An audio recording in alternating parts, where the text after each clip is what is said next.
ভবরাত ললাটে রাখো আমার পিতার আশীর্বাদ। বাতাস তোমায় মনে আমার বুঝুক অবসাদ, সকল দেহে বুলাই দাও পিতার আশীর্বাদ। মাটি তোমায় মনে আমার মিটুক সর্বসাদ, গৃহ করে করিয়ে তোলো পিতার আশীর্বাদ। নমস্কার।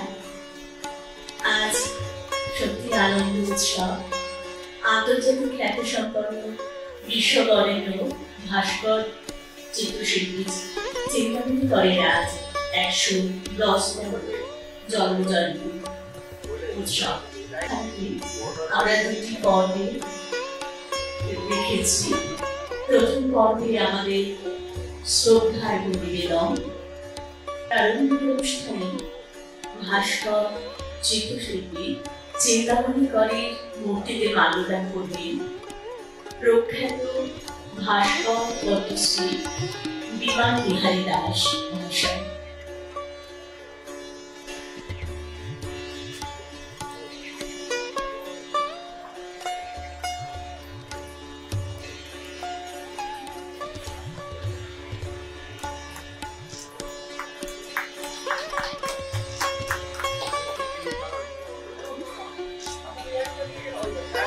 এরপর মাল্যদান হচ্ছে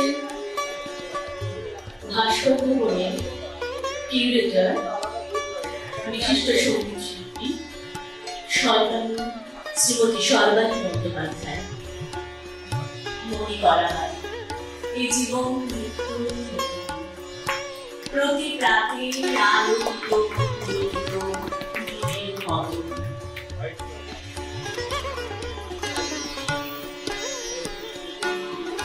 মাল্যদান হচ্ছে ডক্টর বাসুদেব মালিক।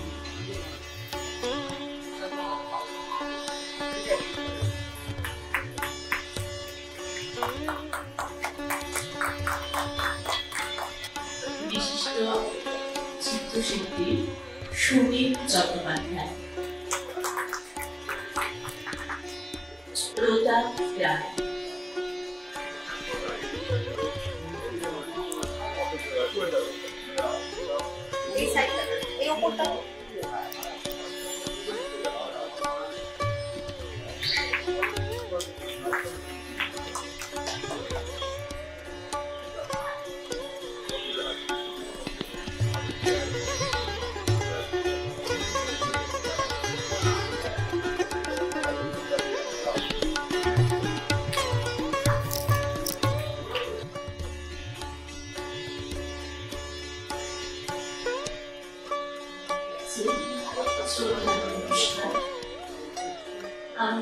আরো বিশিষ্ট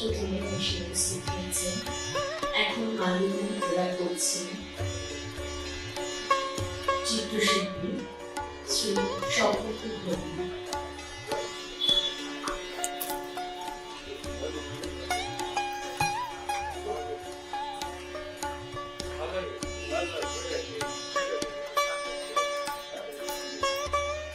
মাল্যদান করছি শ্রীমতী গীতা ভাট্টাচার্য।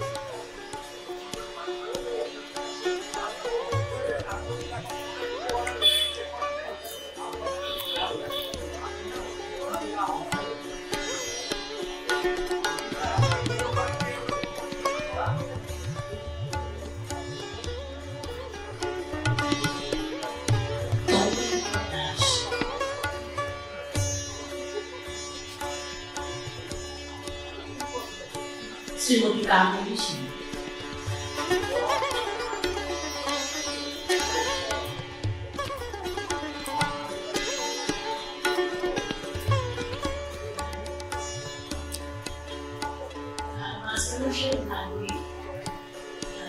শ্রী অর্ণব কুমার।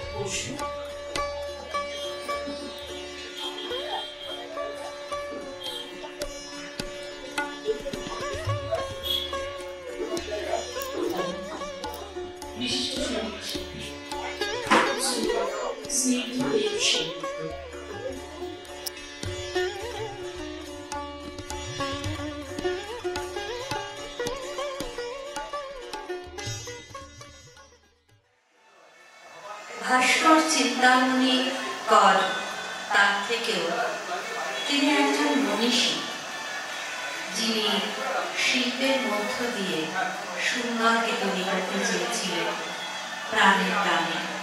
আমরা সবাই সেই স্পন্দনে আমরা যেন মোহিত হয়ে গেছি, আমরা আনন্দ করছি, কারণ আজ তিনি এসেছিলেন।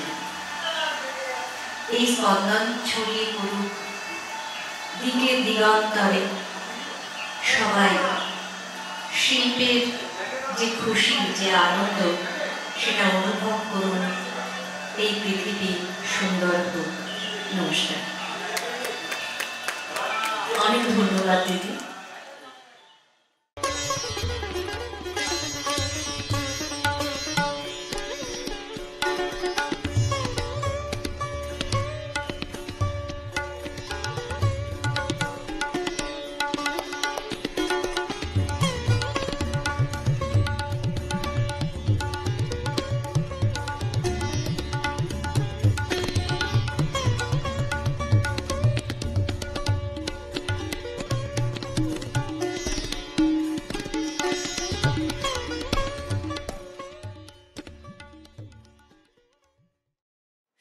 সমবেত সকলকে জানাই আন্তরিক শুভেচ্ছা, কৃতজ্ঞতা।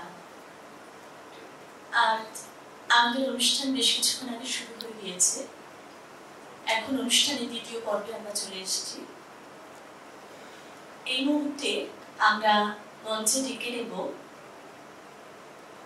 ভাস্কর ভবন ট্রাস্টের চেয়ারম্যান মাননীয় শ্রদ্ধেয় বিমান বিহারী দাস মহাশয়কে আজকে অনুষ্ঠানের তাৎপর্য সম্বন্ধে সংক্ষিপ্ত কিছু বলার জন্য অনুরোধ করা হচ্ছে। বিশেষ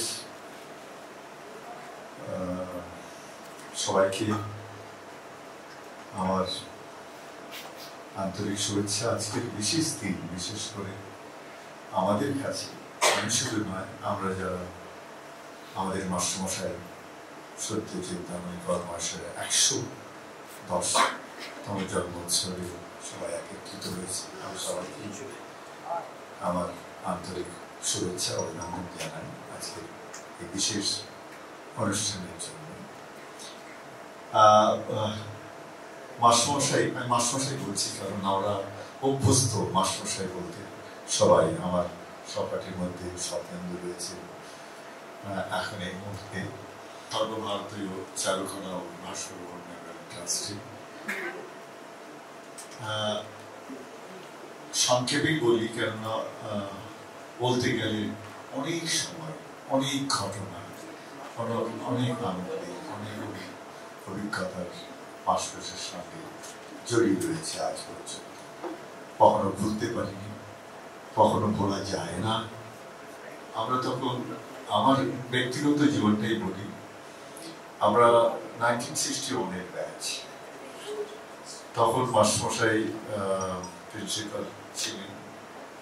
মাস্টারমশাইয়ের সঙ্গে ডাইরেক্ট সম্পর্ক আমার হয়েছিল 1963-তে, যখন আমরা ডিপ্লোমা কোর্সের প্রথম 3 বছর, 2 বছর প্রিপারেটরি, 3 বছরে আমরা যখন আমি স্কাল্পচার ডিপার্টমেন্টে আসি।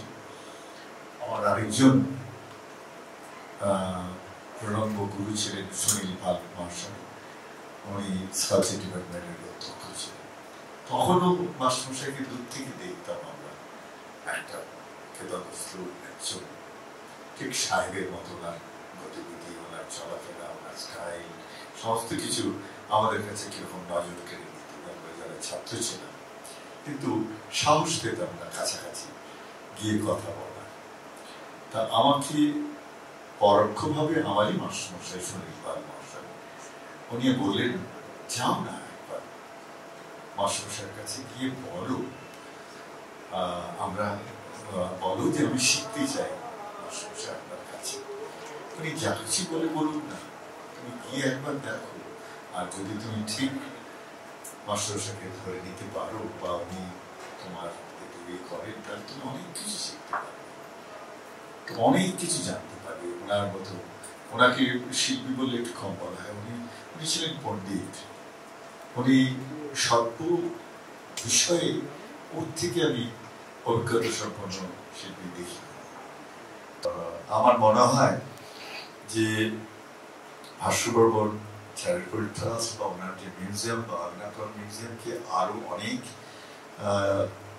মানুষের মাঝে আজকের প্রজন্মের কাছে দেখা উচিত। এই মুহূর্তে আমি রিনা এরা ওই কয়েকজন যারা আগে দেখেন তারা এক্সপ্রেস করেছে আমাকে যে এরকম একটা আমাদের হিন্দিতে বলে খাজানা আছে।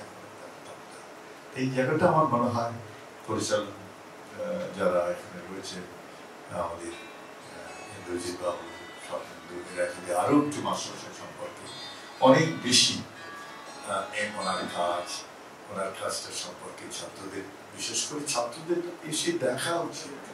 সেটা যেই হোক না কেন, স্কাল্পচার হোক না কেন, স্কাল্পচার হোক না কেন, পেন্টার হোক না কেন, প্রিন্ট মেকিং হোক না কেন, সবাইয়ের এসে দেখা উচিত। কিন্তু শিল্প কোনো ডিভিশনের প্রয়োজনীয়তা নেই যে আমি স্কাল্পচার নই, আমি পেন্টার নই। এর ডিভিশনের প্রশ্ন আছে না। আর্ট একটা বল, তার যাই হোক না কেন তাকে সবসময় দেখা, তাকে অ্যাসেস করা, তাকে শ্রদ্ধা দেওয়া, এটাই হলো আমাদের পরম ধর্ম। আর বেশি বলবো না, কারণ আমি এবারে প্ল্যান করেই আমি 3টে চিঠি আমার কাছে আরো আছে। আমি দিল্লি থাকাকালীন প্রায় আমাকে লিখতেন এই 3টে চিঠি। এটা পড়লে ওনার কষ্টটাও বুঝতে পারবে। এখানে আমার এটা সবচেয়ে বড়, আর এটা এমনি, এটা হচ্ছে 89, আর এটা 88, এটাও 88। তো প্রথমে আমি ছোটটা পড়ি, পড়ে একটু শোনাই। মাস্টারের হাতের লেখাটা এরকম ছিল, এই যে হাতের লেখা খুব সুন্দর লিখতেন। আমি ইংরেজিটা আনতে পারলাম না, খুঁজে পেলাম না। এইখানে আমি যখন আমেরিকাতে যাচ্ছি খুব ভালো লাগলো যে উনি কি সুন্দর আমাকে চিঠিটা দিয়ে জানাচ্ছেন আমেরিকাতে। আমি গেছিলাম, আমার প্রথম শো নিউ জার্সিতে আমার স্পন্সর শো হয়। সেই সময় মাস্টারমশাইকে জানাই যে মাস্টারমশাই আমি অর্চনা মানে আমার স্ত্রী, আমার বাবা আলেখ এদের নিয়ে যাচ্ছি। সেই সূত্রে উনি চিঠিটা কি সুন্দর লিখেছে। কল্যাণ বরশু বিমান, তোমার চিঠি ও ইউএসএ যাওয়ার সংবাদ পেয়ে খুশি। অর্চনা ও তোমার ছেলেকে সঙ্গে নিয়ে যাচ্ছ, এই আনন্দের কথা। গত কয়েক মাস যাবত আমার জীবন, খুব মন দিয়ে শুনবে কিন্তু এটা খুব ওনার কষ্টের কথা আছে, সেই জন্য মন দিয়ে শুনতে বলছি। আনন্দ, গত কয়েক মাস যাবত আমার জীবন দুর্ভাবনায় কাটছে। কয়েক মাস আগে দিদি হঠাৎ এপিলেপসিক হয়ে ফিট হয়ে প্রায় মরে যাচ্ছে। এলোপ্যাথিক ওষুধ খেয়ে উপকার চেয়ে অপকারী হয়েছে। এখন হোমিওপ্যাথি ওষুধ কিছুটা ভালো থাকলেও মাঝে মাঝে ছোটখাটো ফিট হয়ে চলছে। এই অসুখে নিরোগ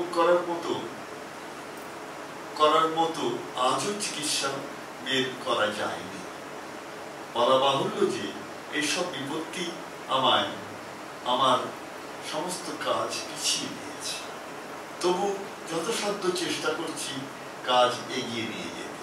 তোমাকে চিঠি নিচে সামনে আমাদের কলেজে, তোমাকে নিচে আমাদের কলেজে প্রাক্তন ছাত্র জহর ও অরুণের ঠিকানা দিলাম। তাদের সঙ্গে পরিচয় দিয়ে যোগাযোগ করলে তারা তোমাকে ও দেশের শিল্প মহলে আলাপ করার সুযোগ করে দেবে। অরুণ ঘোষ, ওনারই হাতের লেখা।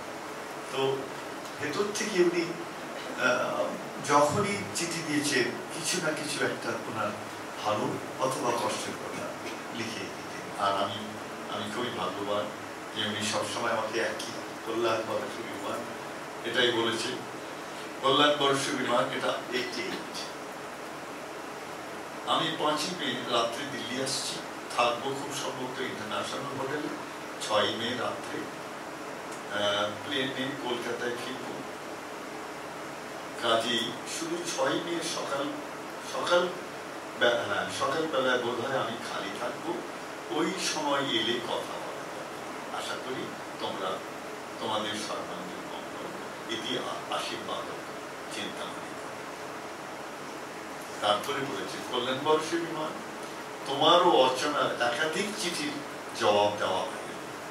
জীবন ক্রমেই নানান সমস্যায় জড়িয়ে যাচ্ছে, চিঠি লেখাও ক্রমে ক্রমে পিছিয়ে পড়ছে। বর্তমান শরীরও জানাচ্ছে, জবাব দিয়েছে। ব্রিটিশ কাউন্সিলের একটা মিটিংয়ে আমি দিল্লি যাব আগামী 19 এপ্রিল এবং একদিন থাকবো। এই জায়গা থেকে আমি মনে করি আমি ওনার ছাত্র হিসাবে যতটুকু আমাকে ইন্দ্রজিৎ বাবুরা এরা আমাকে একটুখানি সুযোগ দিয়েছেন, আমার মাস্টারমশাইয়ের সান্নিধ্যের থেকে তো আমরা অনেকদিন ছেড়ে চলে গেছি। সান্নিধ্য মানে আজকে প্রায় 15 বছর হয়ে গেল মনে হয়। ওনার শেষের মতো 110 হয়েছে, 2005-এ চলে গেছে। আর এটাকে যদি আরো সুন্দর করে আরো আপডেট করা যায়,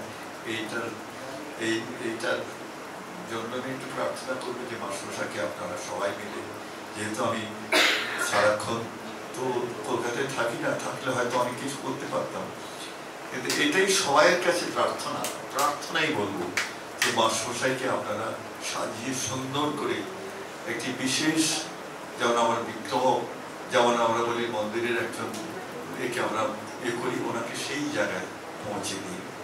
রয়েছে সব, কিন্তু মানুষের মাঝে আরো পৌঁছানোর দরকার। ওনার কন্ট্রিবিউশন ভারতবর্ষ বিভিন্ন দেখেছে, দিল্লি দেখেছে, কলকাতা খুব ভালোবাসতেন, কলকাতাকে নিজের মনে করতেন। ওনার ব্যক্তিত্বের জন্য হয়তো অনেকের অনেক রুষ্ট ভাব হচ্ছে, অনেক ঝগড়াঝাটিও হয়েছে, কিন্তু উনি সত্যি কলকাতাকে ভালোবাসতেন, ভীষণ ভালোবাসতেন। আর সেই সূত্র ধরে আমি মনে করি যেটুকু চেষ্টা করছেন ইন্দ্রজিৎ বাবু আর স্বপ্নগুলা, যেটা এরা থেকে যেটুকু চেষ্টা করছেন, আর একটু সবাইয়ের সহযোগিতা পেলে হয়তো আরো আত্মবিকশিত হবে, আরো সুন্দর হবে, আরো সুন্দর হয়ে একটা নজির সৃষ্টি করবে যে হ্যাঁ আমাদের এখানে একটা ব্যক্তি মিউজিয়াম আছে। আমরা যখন বিদেশে বেড়াতে যাই, প্রত্যেকের একটা করে মিউজিয়াম আছে। পিকাসোর ছেলেবেলার মিউজিয়াম আছে স্পেনে, পিকাসোর অন্য জায়গায় মিউজিয়াম আছে স্পেনে। যা কিছু সালভাদর দালি থেকে আরম্ভ করে যত বড় বড় great personality in the art ওয়ার্ল্ডে প্রত্যেকেরই একটা করে মিউজিয়াম আছে।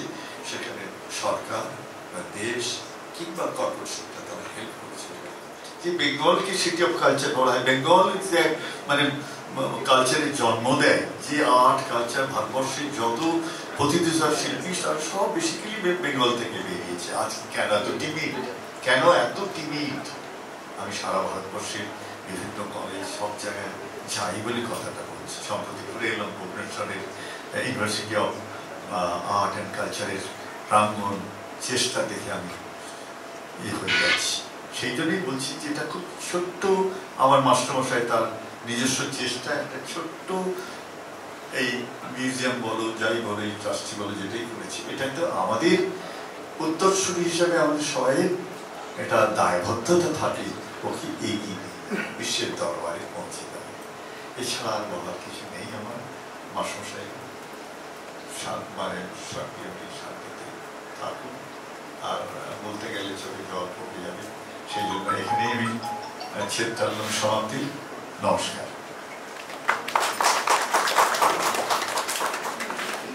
স্যার, আমরা সমৃদ্ধ হলাম। এবার আমরা অনুষ্ঠানের শেষ পর্বে চলে এসেছি। সঙ্গীতা অনুষ্ঠান শুরু হবে। আমাদের মধ্যে এসে উপস্থিত হয়েছে সঙ্গীত শিল্পী শ্রী স্নিগ্ধদেব সেনগুপ্ত।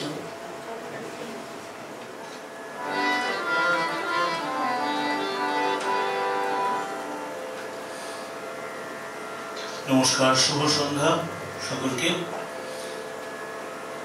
বাংলা নতুন বছর এই সবে কয়েকদিন তার বয়স, সুতরাং সকলকে এখনো সময় আছে শুভ নববর্ষ বলবার। আজকে যেমন একজন কিংবদন্তি ব্যক্তিত্বের জন্মদিনে তারই নিজস্ব অঙ্গনে আমরা আমন্ত্রিত হয়েছি। সেরকম উপক্রম খুব একটা সঙ্গীত অনুষ্ঠানের ক্ষেত্রে চট করে পাওয়া যায় না, এবং আমাদের এটা বলা হয়েছিল এখানকার প্রতিনিধি হিসেবে যারা এর আগে আমাদের সঙ্গে ফোনে কথা বলেছেন বা ব্যক্তিগতভাবে গিয়ে আমাদের সঙ্গে যোগাযোগ করেছেন, তারা আমাদের বলেছিলেন যে যারা উপস্থিত থাকবেন তারা সকলেই কোনো না কোনোভাবে কোনো না কোনো ফর্মের শিল্পের সঙ্গে জড়িত মানুষ। তো এরকম একটা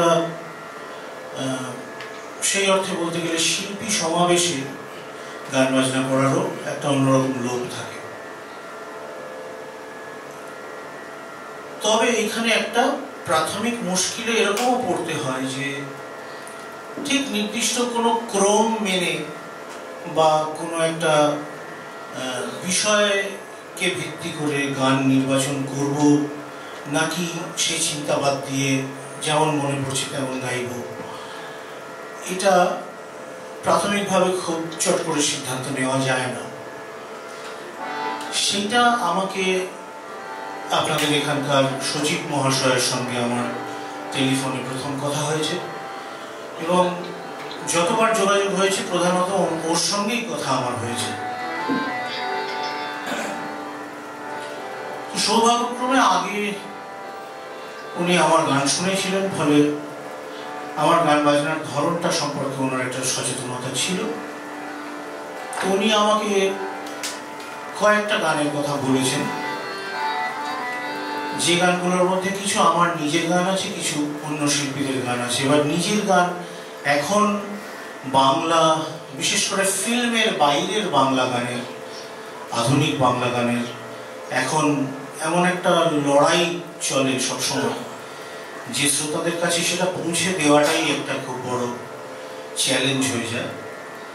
সেখানে যখন আমরা যে কোনো বয়সের কোনো শ্রোতাদের কাছে আমাদের নিজেদের গান সম্পর্কে দুটো কথা শুনতে পাই বা সেই গানের অনুরোধ পাই, তখন সেটা একটা অত্যন্ত আলাদা রকমের ভালো লাগার জায়গা তৈরি করে।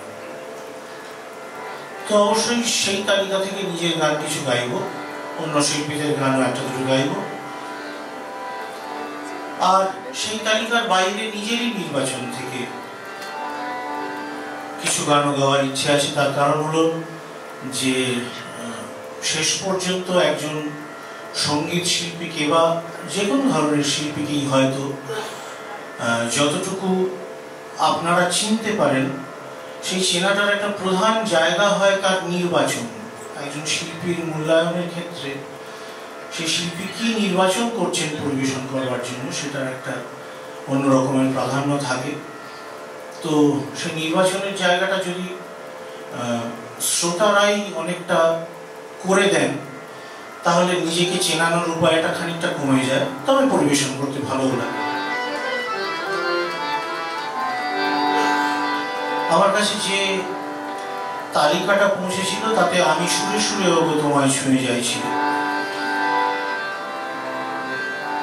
স্বর্গীয় জ্ঞানপ্রকাশ ঘোষের রচনা। এই গানটা আমাদের প্রজন্মের শিল্পীরা সকলেই, প্রধানত পণ্ডিত অজয় চক্রবর্তীর ক্যাসেটে প্রথমে, তারপরে হয়তো সিডিতে, তারপরে হয়তো মঞ্চের অনুষ্ঠানে বারবার শুনেছি। কিন্তু এই গানটার প্রথম পরিচয় যেভাবে শ্রোতাদের সঙ্গে হয়েছিল, সেই প্রজন্মের শ্রোতারা কেউ কেউ হয়তো আজকে এখানে এই সমাবেশে থেকেও থাকবেন। এটা ছিল অল ইন্ডিয়া রেডিওর রম্যগীতিতে, এবং প্রথম শিল্পী ছিলেন মানবেন্দ্র মুখোপাধ্যায়। সেই গানটার যে রূপ ছিল সেইটাকে খানিকটা রেখে আমরা একটুখানি পরিবেশনের চেষ্টা করি।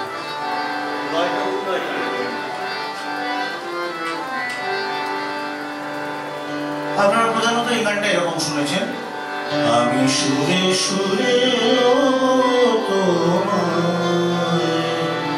ছুঁয়ে যাই, আমি সুরে সুরে তোমায় ছুঁয়ে যাই, নাই বা পেরা দর্শ তোমায়, নাই বা পেরা দর্শ তোমায়।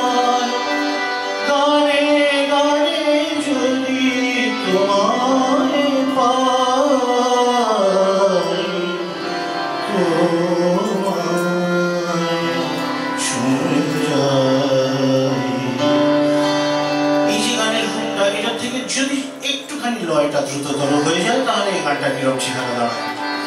এই রিভার্বটা কাটা অবস্থাতে যেটা আছে না সেটা একটু বেটার লাগছে, রিভার্বটা অল্প দিও। আমি সুরে সুরে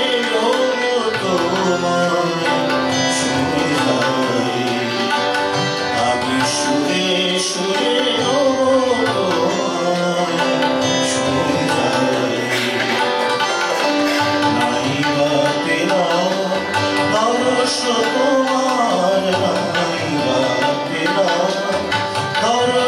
তোমার গানে গানে যদি তোমায় পাই আমি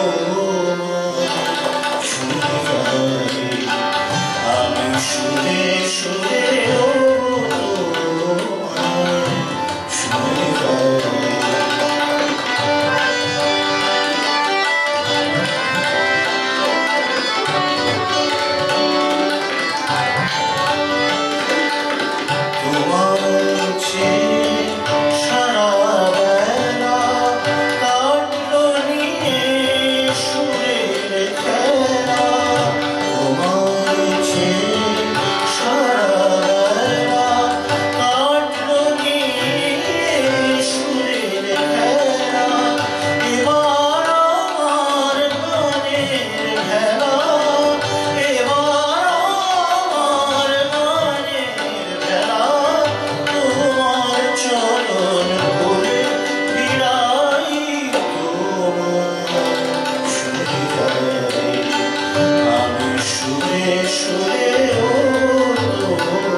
হায়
এর আগে জায়েরি কি বিরহে আমার এই নিশি জায়েরি শুনলেন আপনারা।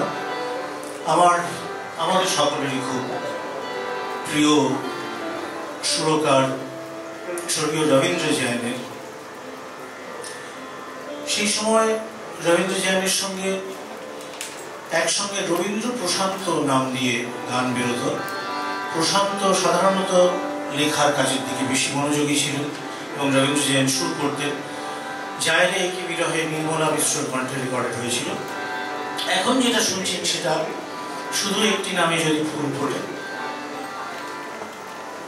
এই গান আমাদের কাছে অনেকের স্মৃতি একসঙ্গে ফিরিয়ে আনে, কিন্তু সাধারণ শ্রোতারা যারা হয়তো গানের পিছনের খবর ততটা রাখেন না, আগ্রহ নেই তা নয়, কিন্তু সব ক্ষেত্রে রাখা সম্ভব হয় না, তারা হয়তো ততটা জানবেন না। অল ইন্ডিয়া রেডিও রম্যগীতির কথা আমরা বলছিলাম, সুরে সুরে অগতময় ছুঁয়ে জায়গায় থেকে। এই গানটিও রম্যগীতির জন্য রেকর্ডেড হয়েছিল। মানবেন্দ্র মুখোপাধ্যায়ের সুরে শ্যামল গুপ্তর কথায় রেকর্ড করেছিলেন হৈমন্তী শুক্লা। কিন্তু রম্যগীতির সেই রেকর্ডের বাইরে এই গানের আর কোনো রেকর্ড বাজারে প্রকাশিত কখনো হয়নি। এই গানের সঙ্গে যা আমরা আজকে আপনাদের কোনোভাবেই শোনাতে পারবো না, সেটা হলো অসামান্য তবলা এবং সানাই ছিল, যথাক্রমে স্বর্গীয় রাধাকান্ত নন্দী এবং স্বর্গীয় আলিয়া আহমেদ হোসেনের বাজানো। আমরা সেই মেজাজটাকে নিয়ে যতটুকু পারি চেষ্টা করছি। সেই নাম যেন তোমার, শুধু একটি নামে যদি ফুল ফোটে, সেই নাম যেন তোমার।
খাওয়া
আজকের বিশ্ববরেণ্য শিল্পীর 110 বছরের জন্মদিনে এসে একটা লোক সংলাপে যাচ্ছে না, সেটা হচ্ছে যে কারোর 110, কারোর শুধু 10। আমার গান বাজনা করবার একটু একটু চেষ্টা অনেকদিন থেকে, বেশ ছোটবেলা থেকেই, কিন্তু সেটা বেশ কিছুটা সময় পর্যন্ত একটা গতানুগতিকতায় চলেছে। আমারও যে নিজের গান হবে এমনটা কখনো ভাবিনি। অন্য শিল্পীদের গান গাইবার চেষ্টা করতাম। নিজের মৌলিক গান হওয়ার যে একটা অন্যরকমের আনন্দ এবং সেটা পরিবেশন করতে পারার যে একটা অন্যরকমের স্বাদ, সেটা পেতে শুরু করি ঠিক 10 বছর আগে, 2014-তে, যখন আমাদেরই এক অত্যন্ত প্রিয় ভাই, যে আমি শুনেছি যে কোনো এক বছর এরকমই স্বর্গীয় চিন্তামণি করের জন্মদিনে এই মঞ্চে এসে অনুষ্ঠান করে গেছে, অরুণাশিস রায়। অরুণাশিস বয়সে আমার থেকে বেশ খানিকটা ছোট হওয়া সত্ত্বেও সে প্রথম একটা গান তৈরি করে এনে আমাকে বলেছিল যে এই গানটা তোমার জন্য তৈরি করছি, গানটা আগে কেউ রেকর্ড করেনি, তুমি রেকর্ড করবে। এবং আপনাদের শ্রদ্ধেয় সচিব মহাশয় আমার সঙ্গে যোগাযোগ করবার সময় ওনার পছন্দের আমার গানের যে তালিকা দিয়েছিলেন তাতে সৌভাগ্যক্রমে এই গানটা ছিল। তো আমি আজকে এই গানটা গাইব। এই গানটার 10 বছর বয়স হচ্ছে, প্রায় পুজোর সময়টা গেলে 10 বছর হবে হয়তো, যদি প্রকাশ কাল থেকে ধরা যায়। এই গানটা অরুণাশিসের সুর, যেমন বললাম, এবং লিখেছিলেন শ্রী সরজিৎ বন্দ্যোপাধ্যায়। এই গানটার লেখাটার মধ্যে একটা বিসর্জনের আবহ ছিল, যার জন্য আমরা এই গানটা প্রকাশ করেছিলাম সেই বছরের বিজয়া দশমীর দিন কলকাতাতে এবং বাংলার অন্যান্য বিভিন্ন এলাকায় যেখানে যেখানে দুর্গাপুজো হয় এবং নদীতে সেই প্রতিমাগুলোর বিসর্জন হয়, সেখানে সেখানে আমরা কিছু ছোট ছেলে মেয়েদের দেখি যারা কাঠামো কুড়ায়।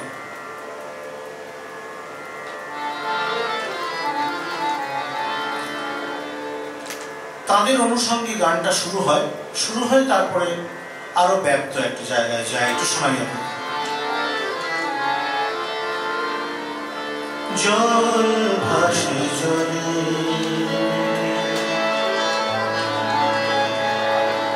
খড়ের কাঠামো ভেসে যায়,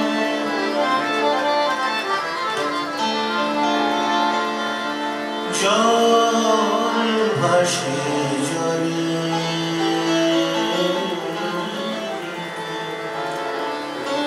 খড়ের কাঠামো ভেসে যায়,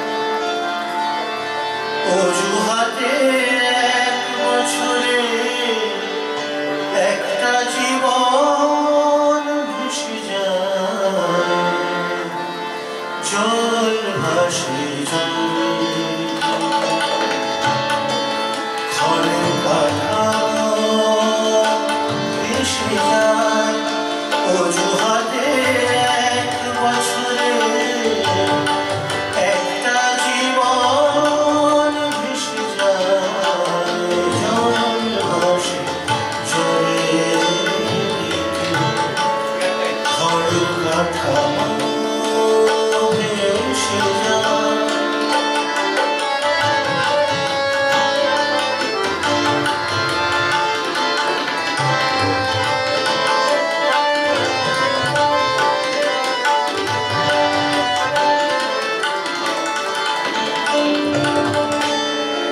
গলে যায় মাটির তলে, নিঃস্বতা বেরিয়ে আসে, গলে যায় মাটির তলে, নিঃস্বতা বেরিয়ে আসে, জলে ঝাঁপ দিচ্ছে যারা, জলে ঝাঁপ দিচ্ছে যারা, ওই তো বাঁচার আদেশে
চিহ্নটা ছড়িয়ে থাকে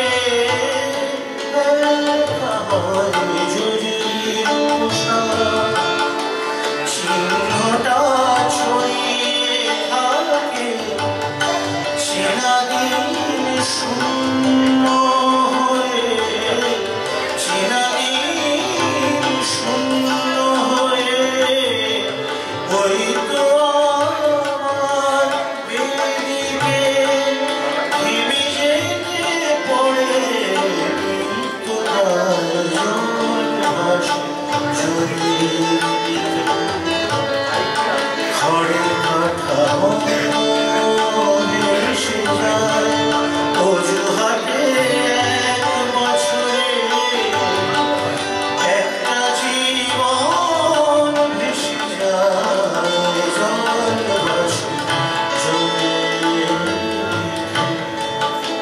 খড়ের কাঠামো ভেসে যায়।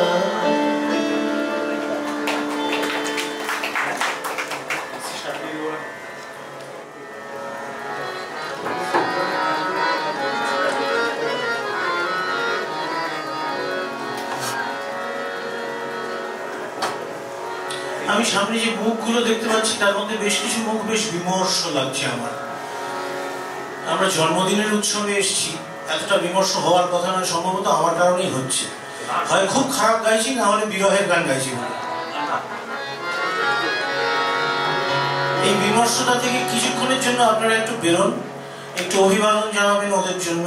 আমার সঙ্গে তবলায় সুভাষ পাল, আর গিটারে আমার অনেক দিনের সঙ্গী, অনেকেরই অনেক দিনের সঙ্গী জগন্দা শ্রী মৃণালকান্তি দাস।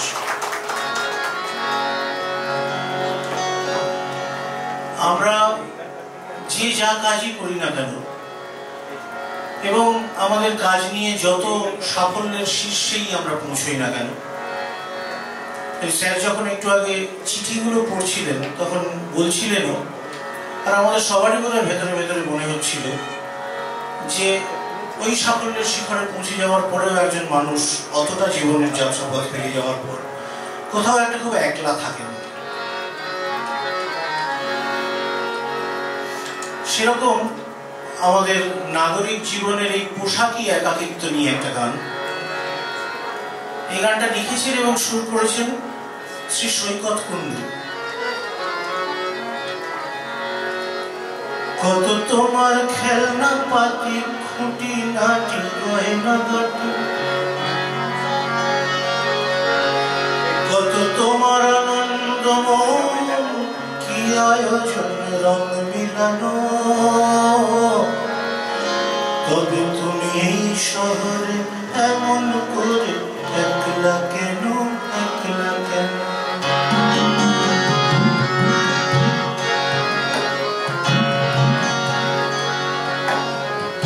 কত তোমার খেলনা পাতি খুঁটি নাটি গয়না কাটি, কত তোমার আনন্দ কি আয়োজন রং মিলানো, তবে তুমি এই শহরে এমন করে একলা কেন, একলা কেন?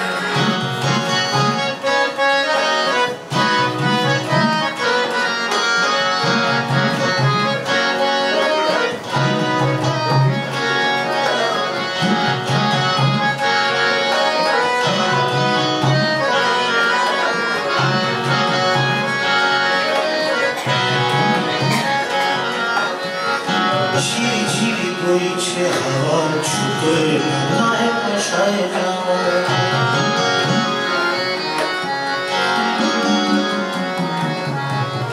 ঝিরি ঝিরি বইছে হাওয়া ছুটে গায়ে আশায় যাওয়া, তবু দম বন্ধ বুক একদিনও তার নাগাল না পায়, ঝিরি ঝিরি বইছে হাওয়া ছুটে গায়ে আশায় যাওয়া, তবু দম বন্ধ বুক একদিনও তার নাগাল না পায়, কোনদিন হয়নি শরীর উপচে ওঠা আলোর মতো,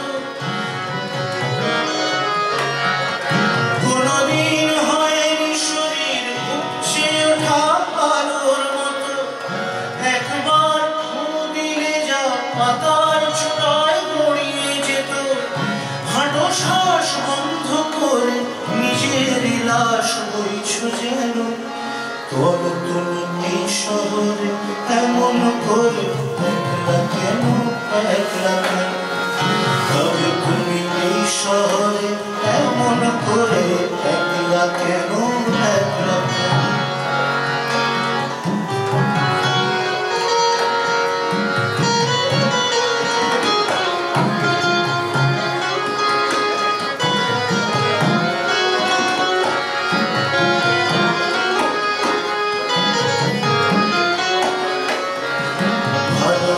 জলের মতো ভালোবাসা জলের মতো না কোনো রূপ রং মেলে না ভালোবাসা জলের মতো না কোনো রূপ রং মেলে না তুমি তার মন বুঝনি সরল বলে তোর পেলে ভালোবাসা জলের মতো না কোনো রূপ রং মেলে না তুমি তার মন বুঝনি সরল বলে তল পেলে না হেঁটে যায় তোমার ছায়া ঘষতে পথ দেয়াল বলি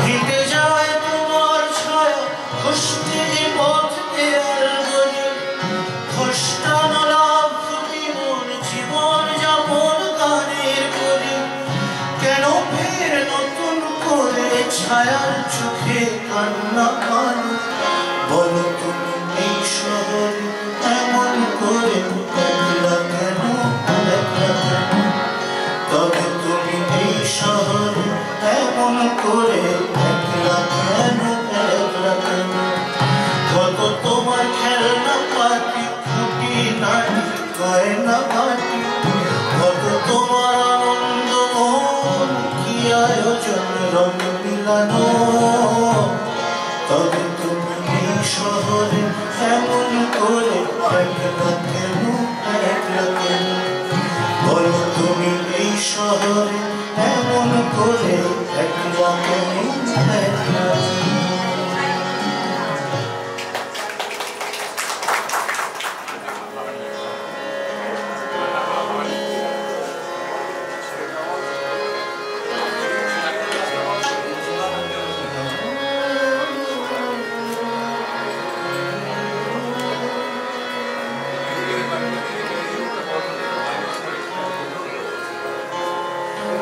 পরের অন্তরটা যাদের যাদের মনে পড়বে আমার সঙ্গে সঙ্গে গাইবেন বা আমাকে মনে করিয়ে দেবেন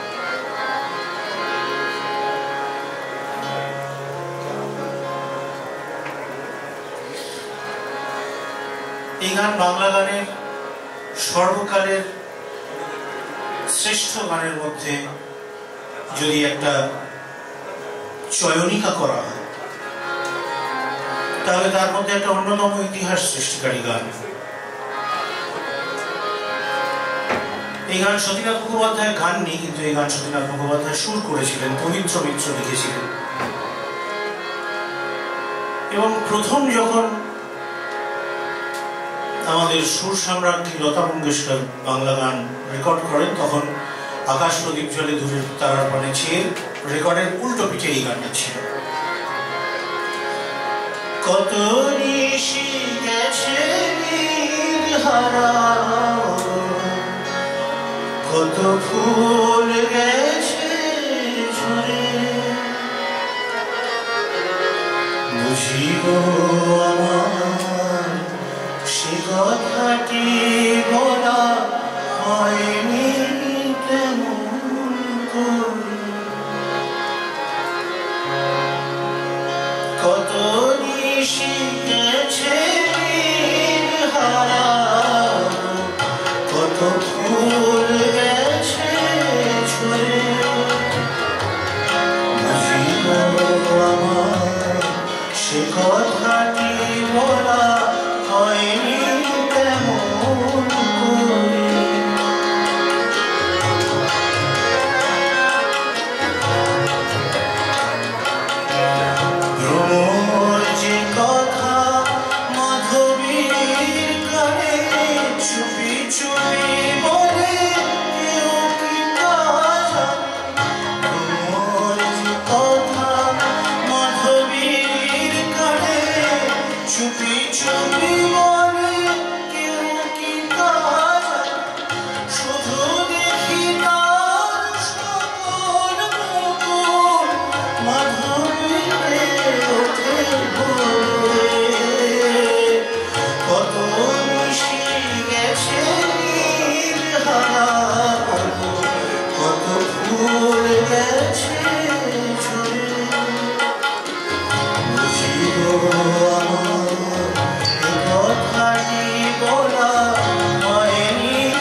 দীর্ঘ নিঃশ্বাস ফেলে ভাঙায় বাসরে তারপর কি শুধু পথ চেয়ে কি হবে প্রদীপ কি হবে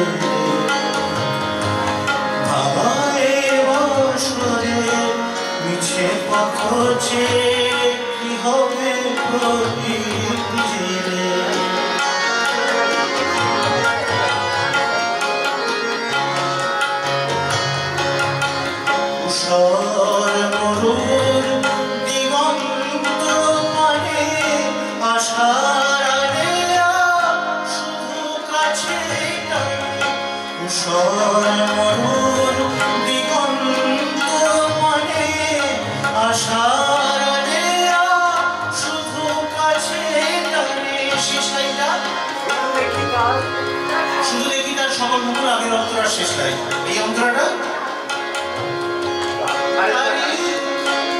তারই কামনায় কত চেয়ে যায় তাই তো সারাটি জীবন তারই কামনায় কত চেয়ে যায় সারাটি জীবন কত নিশি গেছে কত ফুল গেছে ঝরে সে কথাটি বলা হয়নি বুঝিব সে কথাটি বলা হয়নি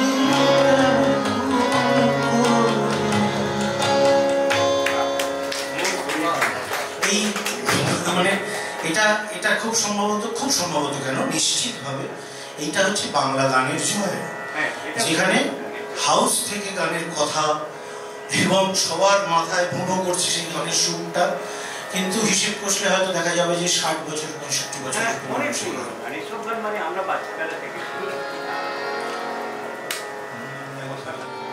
শ্রদ্ধেয় জটিলেশ্বর মুখোপাধ্যায়ের রচনা। বন্ধু যদি আসো আগুন জ্বেলে এসো, বন্ধু যদি আসো আগুন জ্বেলে এসো, এখানে কিছু পোড়াতে হবে। বন্ধু যদি আসো কিছু চৈত্র নিয়ে এসো, বন্ধু যদি আসো কিছু চৈত্র নিয়ে এসো, মিঠে ফাগুন ছড়াতে হবে। বন্ধু যদি আসো আগুন জ্বেলে এসো।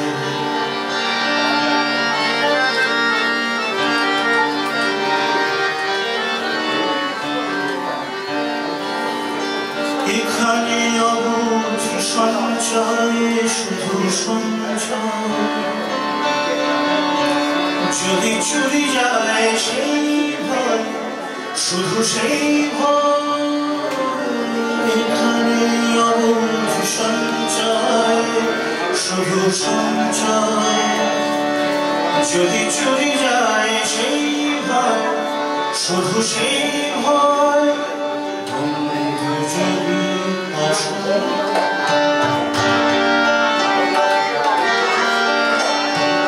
বন্ধু যদি আসো এক প্রান্তর এসো, বন্ধু যদি আসো এক প্রান্তর এসো, এখানে অনেক হারাতে হবে। বন্ধু যদি আসো আগুন জ্বেলে এসো,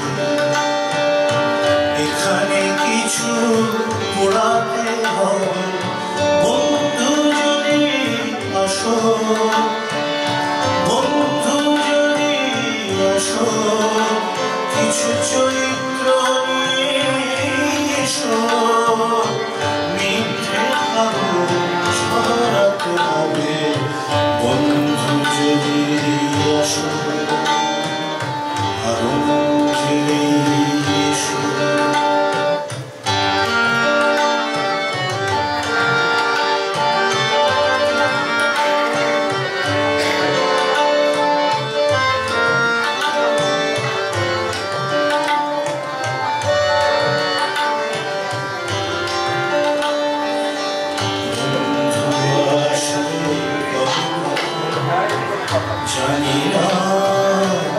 জানি না আসবে কবে জানি না জানি না কবে যে চিনব জীবন মরণ জানি না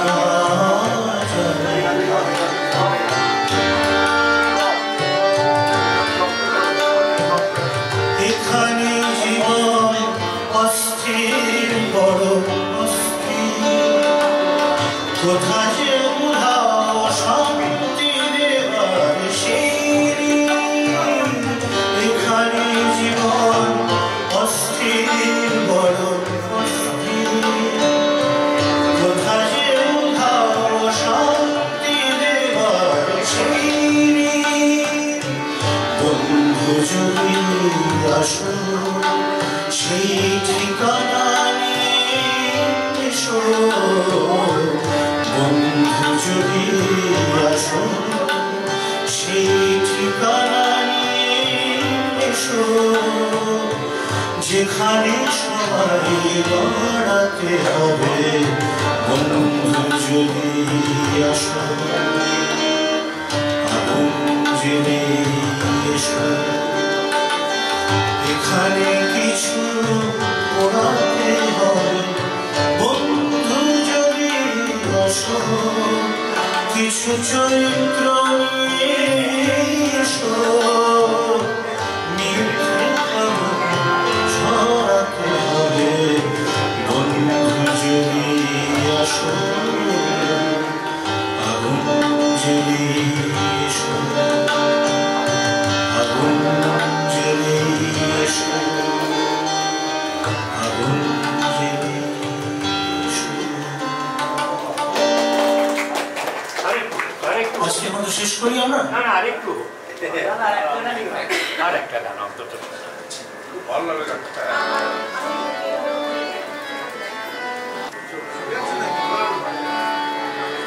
ভেবেছিলাম শেষ করবো একটা নিজের গান দিয়ে কিন্তু সেটা হলো না না না সেদিন ছিল কি কবির রকম হবে হওয়ার একটা অন্য কারণও আছে আর দাদা আমাকে বলেছিলেন একটা শ্যামল মিত্রের গান গাইতে গোটাটা গাইবার এখন সময় হবে না প্রস্তুতিও সেরকম নেই আমি একটুখানি শুধু মানে অনুরোধের মান রক্ষাটুকু করছি আর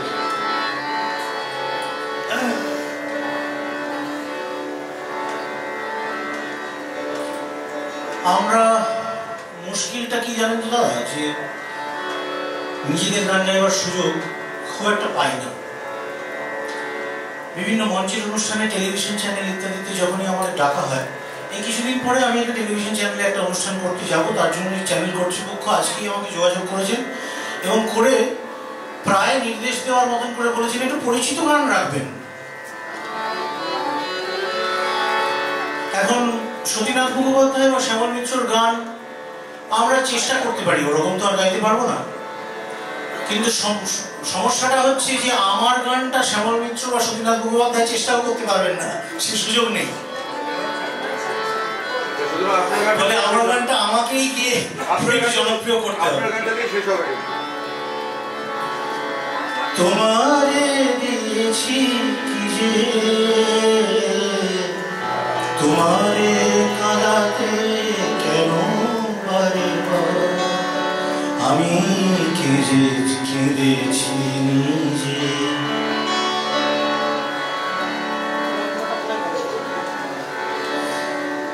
শ্যামল মিত্রর ততটা পরিচিত গান হয়তো নয় এই গান সুর করেছিলেন কথা লিখেছিলেন পুলক বন্দ্যোপাধ্যায় সুর করেছিলেন এমন একজন যাকে আমরা ভুলতে বসেছি বা প্রায় ভুলে গিয়েছি তার নাম ধুনীচাঁদ বড়াল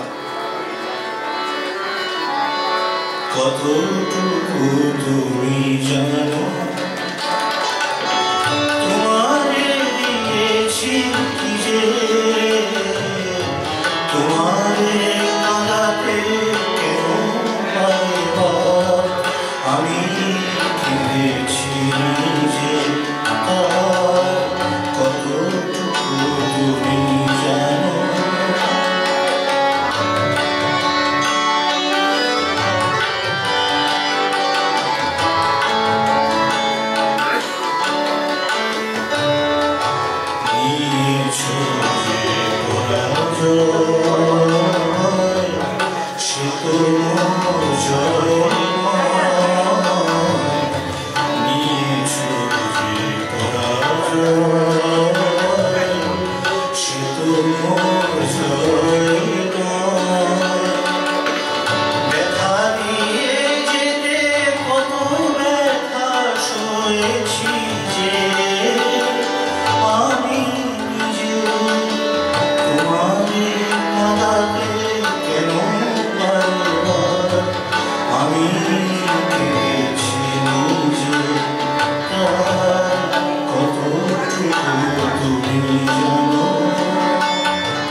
আমি কেঁদেছি যে আর কতটুকু তুমি জানো। আমি এই জন্য বলেছি যে আজকে সেদিন ছিল কি গধূলি লগন দিয়ে শেষ হবে, যে আজকে সুহাস আর জগন্নাথ এসে যখন আমার বাড়িতে গাড়ি থেকে নেমেছে প্রথম, তখন সুহাস প্রথমে ঘোষণা করেছে যে আজকে অনুষ্ঠান শেষ হলে এখান থেকে ওর একটা নিমন্ত্রণ বাড়িতে যাওয়ার আছে। সেটা হচ্ছে ওর দাদার 5th অ্যানিভার্সারি সেলিব্রেশন। এবং সুহাস ভাগ্যিস এই ঘোষণাটা করেছিল, না হলে আমরা জানতে পারতাম না। এই ঘোষণাটা ঠিক পরে পরেই জগন্নাথ ঘোষণা করেছেন যে আজকে জগন্নাথ 25th অ্যানিভার্সারি সেলিব্রেশন। সুতরাং জগন্নাথ এবং মৌগির জন্য আজকে সেদিন ছিল কি গধূলি লগন দিয়ে শেষ। সেদিন ছিল কি গধূলি লগন। জগন্নাথকে আমরা সেলিব্রেশনের কথা বলেছিলাম। জগন্নাথ বলেছে, আমরা বললাম যে সিলভার জুবিলি বলে কথা সেলিব্রেশন হবে না। জগন্নাথ বলেছেন যে আমি ভালো করে প্রস্তুতি নিচ্ছি, গোল্ডেন জুবিলি থেকে সেলিব্রেশন। চেয়েছিল মোর নয়নের পানে, চেয়েছিল মোর নয়নের পানে, যেদিন তব নয়ন শুভ দৃষ্টির ধন, সেদিন ছিল কি গধূলি লগন শুভ দৃষ্টির ধন।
আকাশ হতে তারা পড়েছিল ঝরে, প্রিয় সেদিন আকাশ হতে তারা পড়েছিল ঝরে, যেদিন প্রথম দেখেছিলে তুমি মোর ডাক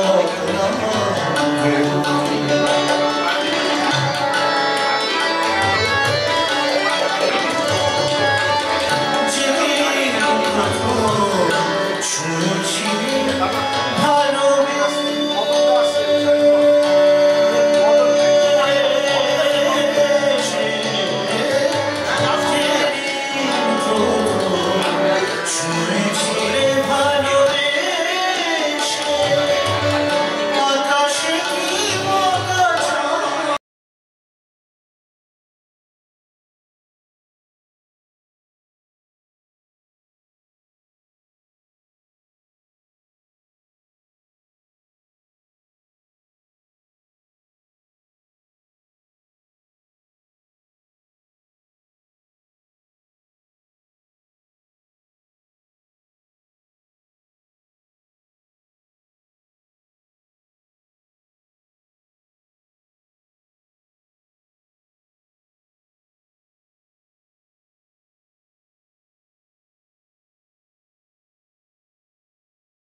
জানাচ্ছি সকলকে, আবার কখনো নিশ্চয়ই দেখা হবে। এখানেই শেষ হলো। এখনো সঙ্গীতের আবেশ আমাদের মনকে